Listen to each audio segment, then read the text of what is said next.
Bueno, Dios bendiga a la Iglesia, a nuestros amados hermanos en este día. Motivo de esta filmación es acercarle el sermón, ni peste tocará tu morada. Considerando un salmo que está siendo difundido, por años ha sido hasta un himno que cantábamos al Señor, ¿no? El que habita al abrigo del Altísimo morará bajo la sombra del Omnipotente. Era un precioso himno que cantaba la Iglesia años atrás. Hoy más que nunca la Iglesia lo está tomando y se está mencionando, lo cual es cierto porque es la palabra del Señor. Pero interesante que el que escribió este salmo, que es el salmista David, pasó la etapa de la peste. Nos relata segunda de Samuel capítulo 24, pasaje número 15, y Jehová envió la peste sobre Israel desde la mañana hasta el tiempo señalado, y murieron del pueblo desde Dan hasta Berseba 70.000 hombres. Es interesante, porque el que dice, ni peste tocará tu morada, él atravesó esta etapa difícil. Entonces quisiera reflexionar sobre esta palabra.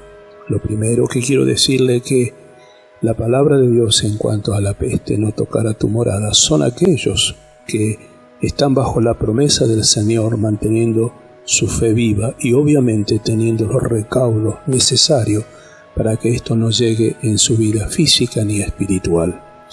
Considerando la situación que estamos viviendo y viendo en este tiempo, podemos motivar a la Iglesia a mantenerse fiel, y que lo único que produce muchas veces enfermedades es la desobediencia, la falta de cuidado, la falta de temor hacia Dios.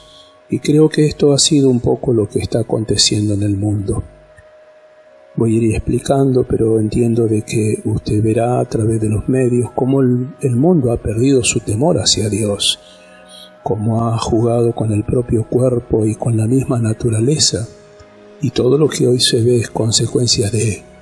Si uno lee el libro de Levítico, Dios mismo en aquel momento le enseñaba la comida que debía comer el pueblo de Dios para no adquirir ciertas enfermedades.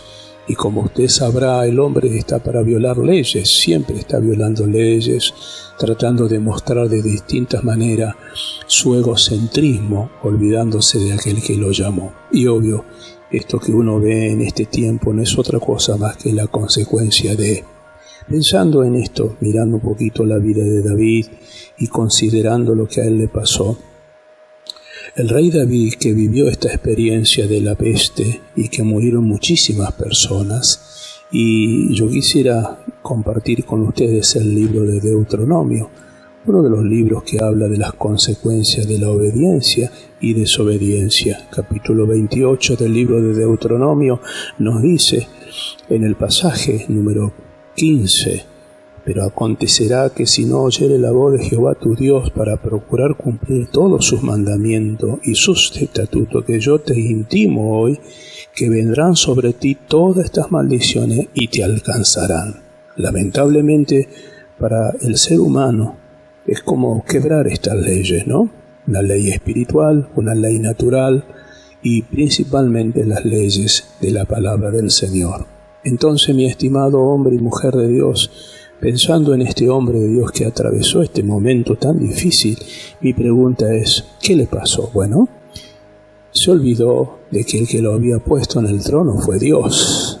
David, en este capítulo 28, va a cometer uno de los errores más grandes de su ministerio, y tiene que ver con el hecho de censar al pueblo. Interesante.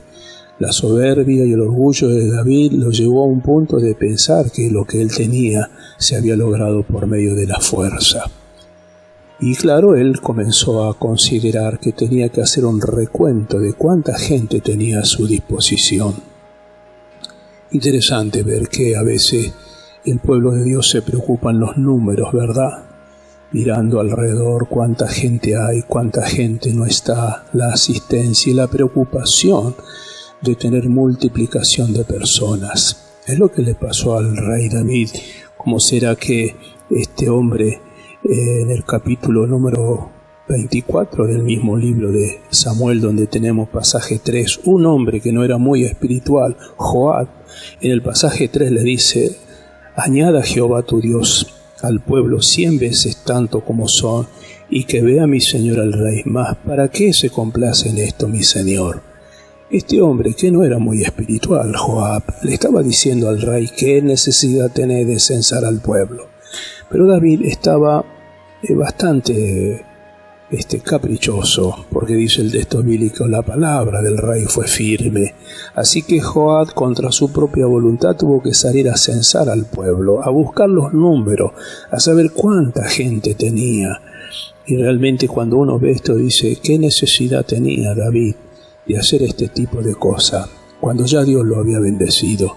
Creo que uno de los grandes males del ser humano es el orgullo, ¿no? Cuando a veces pensamos que tenemos algo por propios medios. La Iglesia de Jesucristo no debe olvidarse que los que llama a las personas es el Señor. Él es el que da convicción de pecado. Él es el que salva al alma del pecado.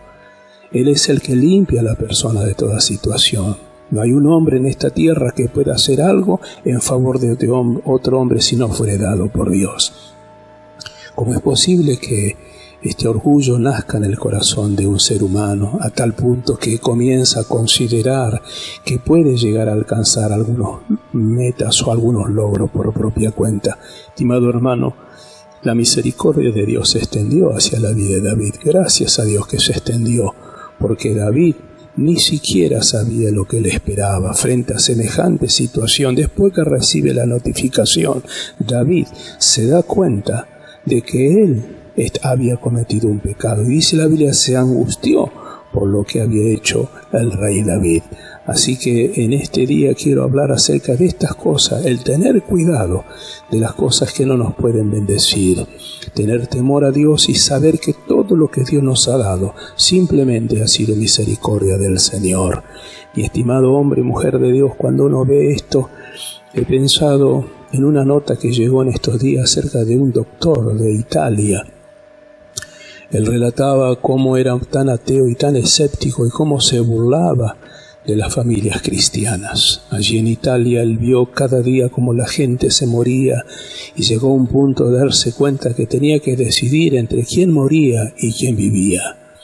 Pero le llamó la atención un pastor de 75 años que se enfermó y murió a causa de esta enfermedad. Sin embargo, este doctor consoló, oró por cada una de las personas, porque vio a través de este pastor cómo le enseñó a recuperar su fe. Hoy este doctor, que es ateo o era ateo, se junta con sus compañeros doctores a buscar de Dios y a clamar a Dios. Se dieron cuenta que en esta etapa, lamentablemente para el ser humano, lo único que podemos necesitar, lo único que nos puede ayudar es la gracia del Señor. Al fin, este hombre hoy da testimonio de que Dios es real.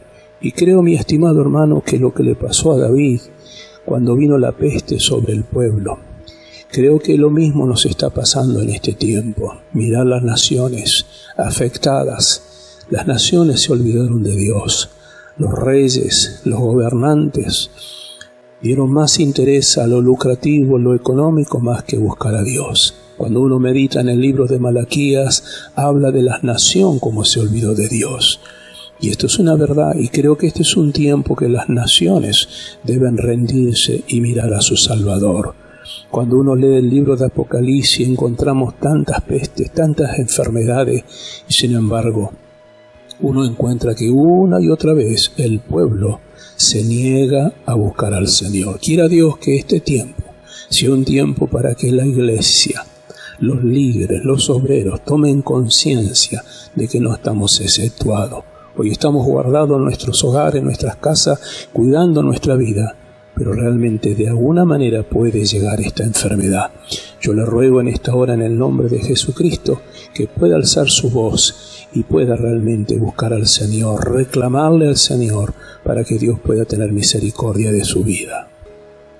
Seguimos viendo lo que en una manera uno piensa: siempre Dios tiene misericordia.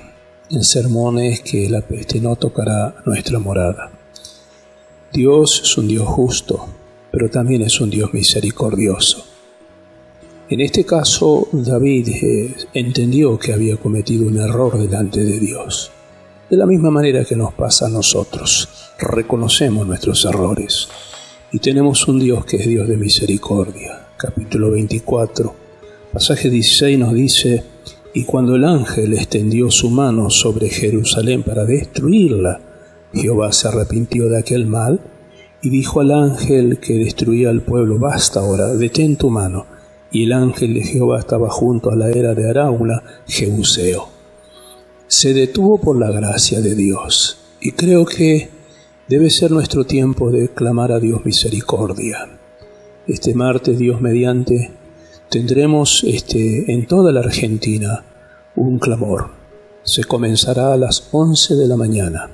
7 horas consecutivas de oración. En toda la Argentina vamos a orar por la misericordia de Dios sobre nuestro país.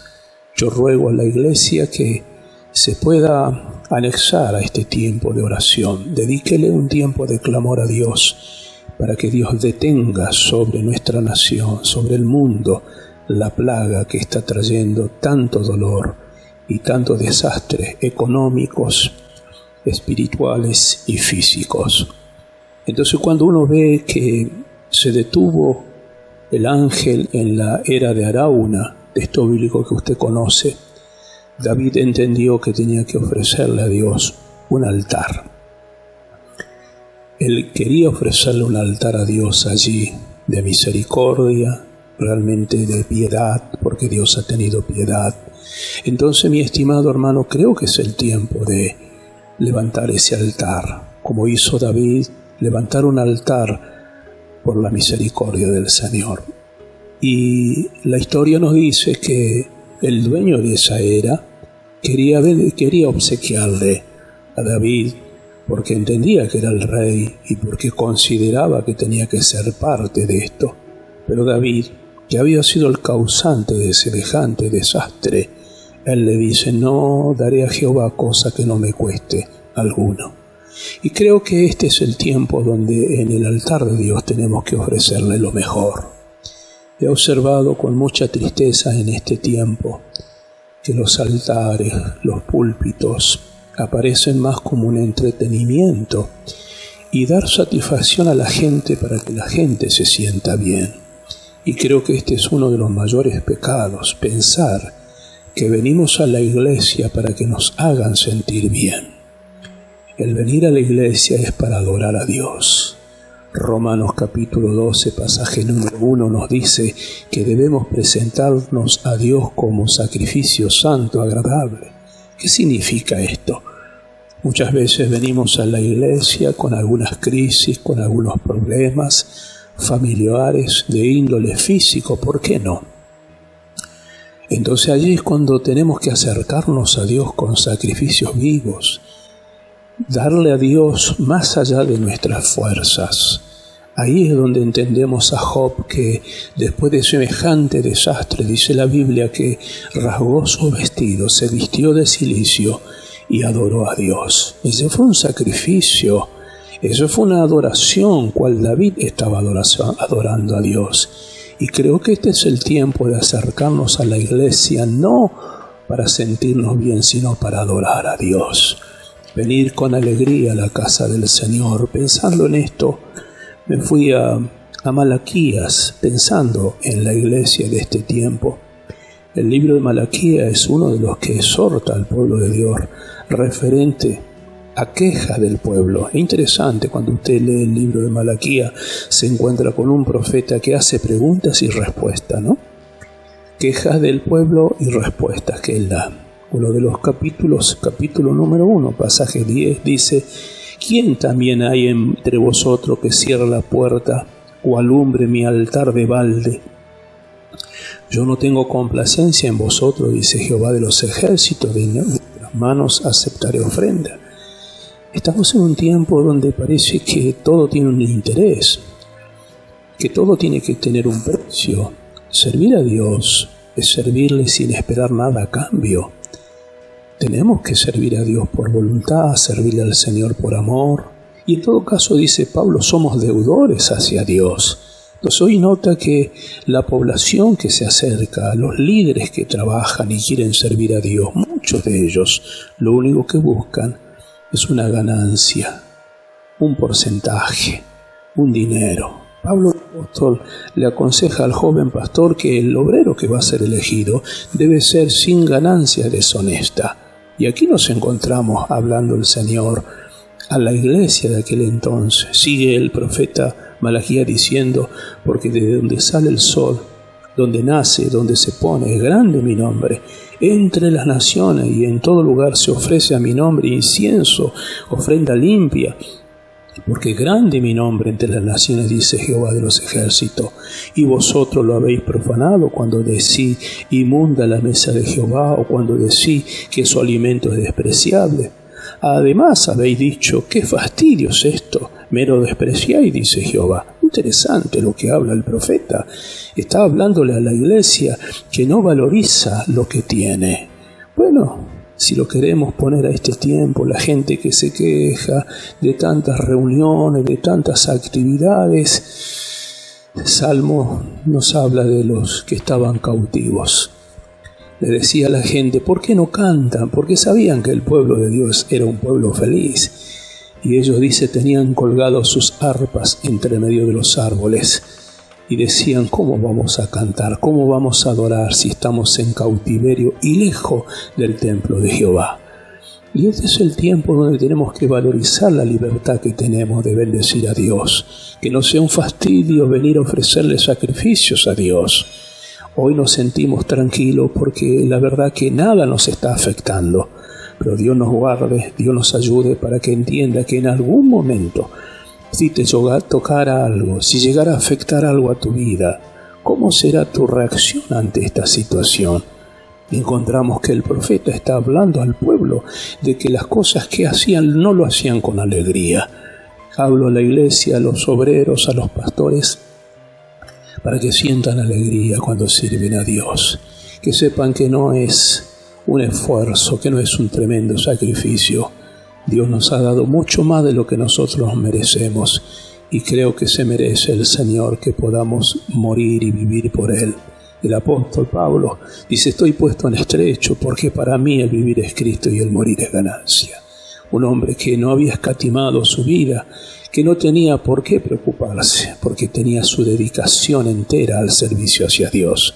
Y creo que este es el desafío en este día. Quiero concluir entonces en este día, referente a este sermón, que ni plaga tocará tu morada. Llamarle a reflexión y saber que Dios está buscando en este tiempo de un pueblo que quede y quiera estar bajo su cobertura. Nadie puede ser pastoreado si no permite ser pastoreado. Y en este caso, mi estimado hermano y hermana, obrero, pastor, yo quiero motivarle a que se guarde en el Señor, que confíe que Dios lo va a proteger de toda plaga, pero haga las cosas bien. Y cuando llegue el momento que las puertas se abran nuevamente y que podamos congregarnos y podamos alabar a Dios, con alegría a la casa del Señor. La paz de Dios gobierna su corazón.